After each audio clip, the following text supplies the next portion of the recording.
Hello everyone, this is more of a slideshow slash showcase video, so this isn't a tutorial, but the tutorial is coming. I just wanted to show you something really quick because now is the time to get the terrain mixer. I'm offering a big discount and it will last only a few days. So I just want to show you something that solves the problem with the close-up shots. Here we have some new nodes, and this is just a fraction of what is coming, and with them you can create something like this. You will also see the slides, which are all raw renders.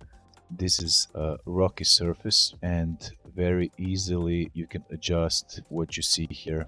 It's really easy to use. Only a few nodes here are important, so these four and this one and this one, and everything else is just used for mixing.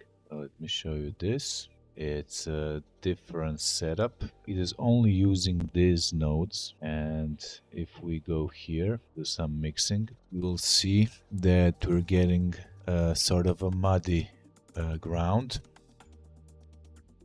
Of course, all this is animatable. You can add keyframes wherever you want.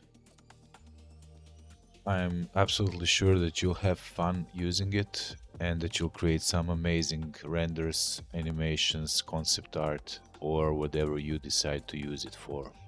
Of course, I'm working on a lot more. This is still a mess, but it's almost ready, although it doesn't look like it. It is another complex surface system that you'll learn more about in the upcoming weeks. So yeah, now is the time to get a terrain mixer and start building the advanced terrains efficiently and fast. Talk soon.